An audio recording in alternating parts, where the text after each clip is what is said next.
Hello, welcome back to Evil Genius Props. My name is Mike, and I'll be your Evil Genius for today. It's been a little bit since I've been back. It's because I've been in production on one of my shows, and we just finished up. So we'll get back to regular posting here in a little bit. However, I want to take this time to sort of talk a little bit about set decoration or set dressing for musicals and theater.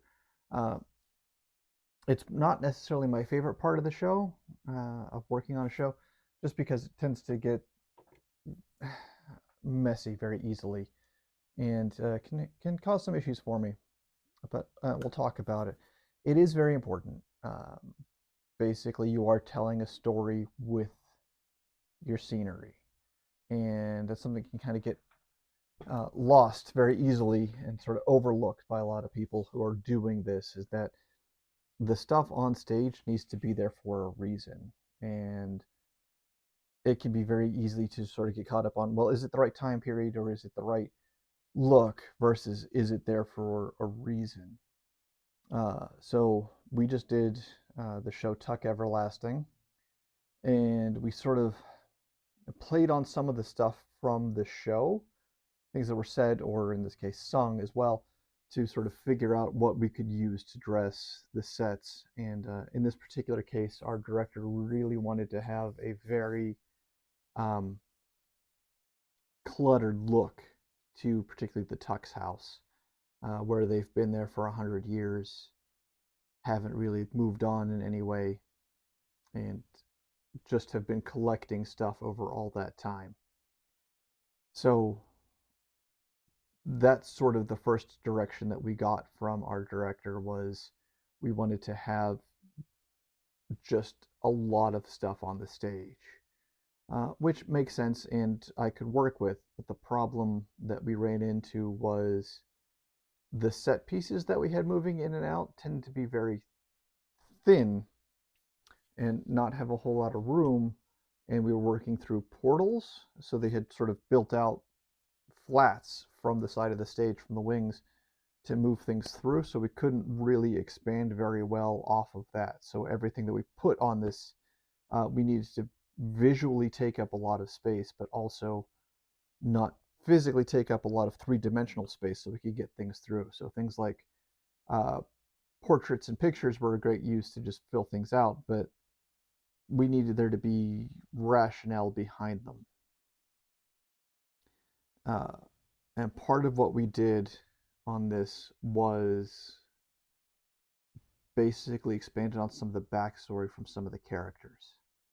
Um, so in Partner in Crime, Jesse, who is the younger son, but who's still 102 years old, talks about how he's been all over the world. And they also reference earlier on that he's the good boy who still loves his mom and hugs his mom and all that sort of thing. So what does any good boy do when he's traveling the world? He sends stuff or brings stuff home for mom. So it made sense to us to then have things from all over the world where he's been, where he brought stuff home for his mom. Uh, Not quite souvenirs for himself, but you do it now and you bring home a shot glass or a spoon or whatever it is that they collect, maybe a magnet. Well, for him in the 19th century, that means bringing home artwork or vases or just things from all over the world. Now, like any good mom, she doesn't want to throw it out, but also doesn't necessarily have a place for it. So that all ended up kind of in the attic space, which really helped fill things out and let us sort of open up basically the entire world. So we didn't have to worry about a particular culture so much as just all the stuff, so long as it's pre-19th century. And that really helped us sort of be able to expand on that. We also recreated an 1893 world map, and then would cross off areas that he's been to on it. And we wanted to hang like a little marker or a crayon or something next to it so that he could, at one point, he goes over and is looking at it and he can sort of update where he's been since the last time he was home. One of the other characters was Miles, who was the older brother who was very morose and sullen and almost, at least the way that our actor was portraying it clearly had trauma in his past. And Jesse mentions in one song where uh, he fell out of a tree and survived, but Miles has been through much worse, and Miles does not want to talk about that, as he tells him to shut up during that part. So in our mind, we put him in the Civil War. He was in the Civil War in the 1860s. So we hung a saber. We had a blue coat that we put up in the attic, a bugle, and just sort of things to sort of suggest that he had clearly been in the Civil War, and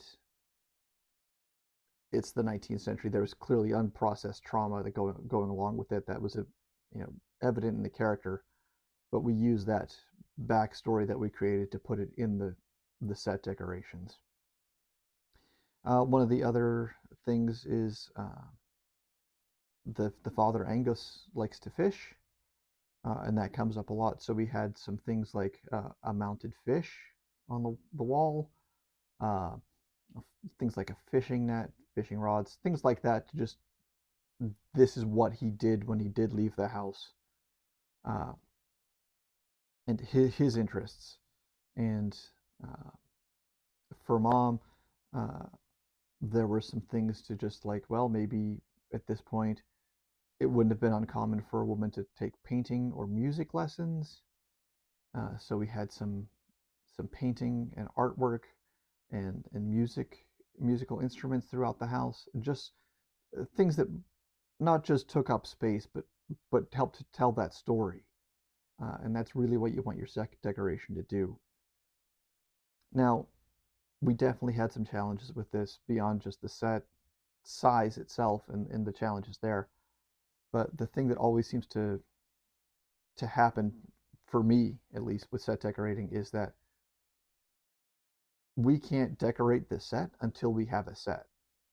And I don't blame them for this. The crews take up all the time they can between constructing and painting and finishing and doing some scenic painting and stuff like that on them. So by the time that we get clear to decorate the set, we're usually already just about into dress, if not in dress rehearsals by that point. So we have limited sort of time and availability near the set even to get in there and actually do something with it.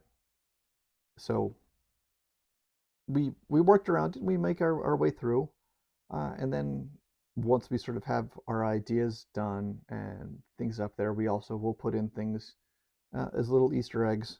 In this case, it's going to be things like old props from other shows. So we had things from 2 years ago. We did Into the Woods, so we had the magic harp up in the attic, and we did something rotten last year, which had various sizes of whisks. I used our middle-sized whisk, the dance whisks as we called them, as they were only 4 feet tall, as opposed to our 8 foot tall whisk from the finale. But we put one of those on there and just some other things here and there just to sort of fill out. But again, the key is always just to make it make sense, and that can get kind of complicated sometimes. But again, I like to hide Easter eggs and things for myself. I've hidden the Maltese Falcon on stage. This time it was the musical was set in 1893, so we had the missed minutes from the most recent season of Loki from 1893. Then when they went to the Chicago World's Fair and put that on stage, and again, it's there, but you're not going to notice it unless you're really looking for it. But it's a little thing to make me happy. It's something I've picked up from the Lucasfilm guys. But just little things like that, and uh, it can be a lot of fun doing set decoration. Uh, for instance, I have a home tiki bar, and that's basically all just storytelling via placemaking. Like, what is the story of this space in this area, and how do you show that through things without it just being a straight up story on the wall? But It can be rewarding. It can also, like I said, be challenging. It can be hard to match your director's vision sometimes, but you can get through it. And usually it's that play between the director and myself and my crew to help figure out what works, and that is how we get to a really good set and good set decorations. If you have any tips on set decorating, any experiences, drop those in the comments. But that'll be it for this time, and we'll see you next time. Thanks. Be sure to like and subscribe.